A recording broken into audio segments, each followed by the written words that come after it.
Hello students, welcome to Underground Metal Ferrous Mining classes. This is your Unit 2, 4th session. We have already covered what are the common causes of accidents from explosives, what is misfire, the definition of misfire, the causes of misfire, and in this session, let's see how to deal the blast hole after misfire. As per requirements of regulations, the necessary steps are to be taken in case of any misfire.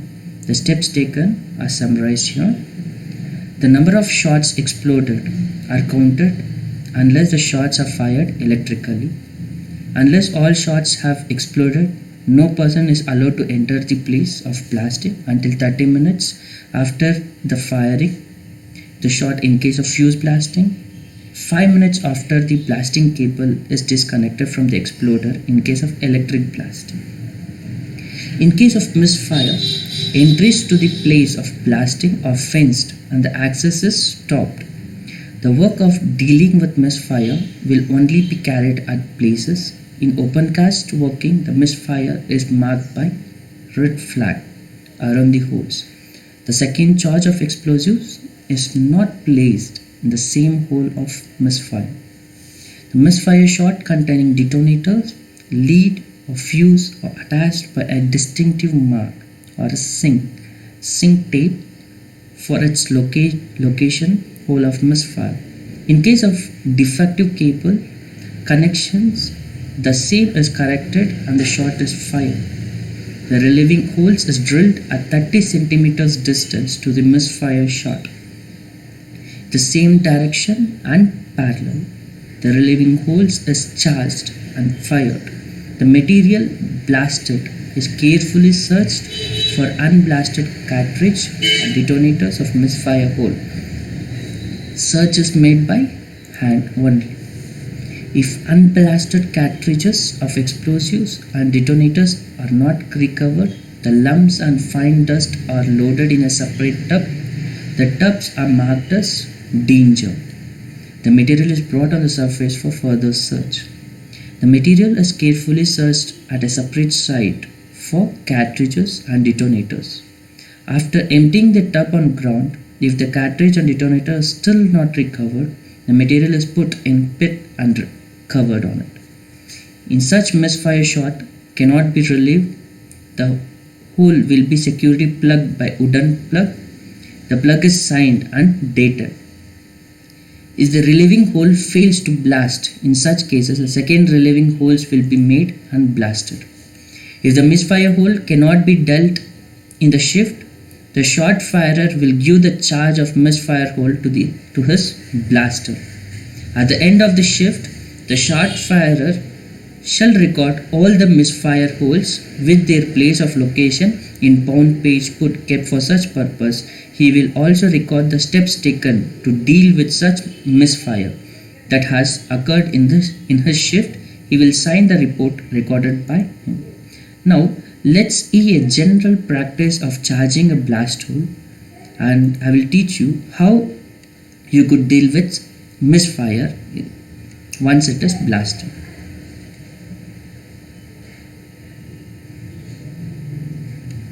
Components we're using here today. See, in the general practice how the explosives are charged in the blast hole, where explosives will be connected to a detonator and the detonating wire. Along with the detonating wire, could you see a blast hole drilled in this particular places? Let's move forward.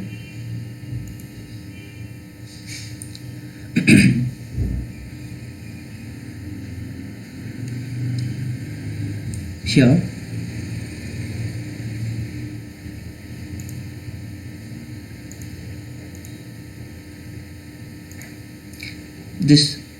when these wires, detonating wires, are connected, once the blast has taken place, the shot firer comes and views whether all the blast holes had fired. If In such cases, if the blast hole, certain blast holes is not fired or blasted, in such cases it may be a misfire. And we will note what are the cause of such misfire. If such blasting or detonating wire is not rightly connected with the other wires. In such cases, the electric initiations will be undergone by exactly correcting the wire along with the detonating fuse.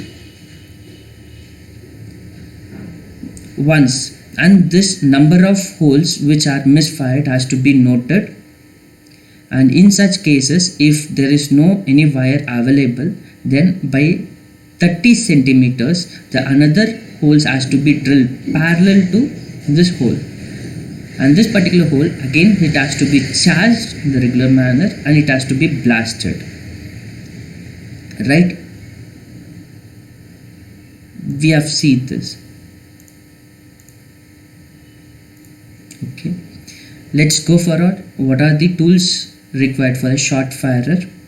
The electric lamp or a torch with red plastic cover to be used during the blasting operation, stopwatch, flame safety lamp, wooden stemming rod with 1.5 meters long and 254 dia, a scraper, crack detector, pricker made of wood used in case of fuse blasting, sharp knife and crimper. In addition to the above, he carries with him the blasting cable and always retains exploder key or handle with it. Now, students, now we have already read what are the short fire tools required. Can you name the pictures? This is a headlamp, flame safety lamp, knife, stopwatch, wooden block, crimper, this is a detonating wire, detonator here. The cracks, have not shown you the crack detector, but of course have shown you the cracks, and this has to be detected using the crack detectors. Let's go for the MCQ of the day. What kind of tamping or short fire tools are prohibited? Metal or metal clad is prohibited. After the holes have been charged, what should be done with surplus explosives? They should be removed from the place to be blasted and out of line of fire. May electrical equipments be operated in the face area while blasting holes are being charged? No, it cannot be operated. How should warning be given when shots are about to be fired? By distinctly shouting fire in the hole for 3 times after the miners have withdrawn from the area where the blasting will occur. This is how the warning should be given. Thank you, students. Let's meet in our next session.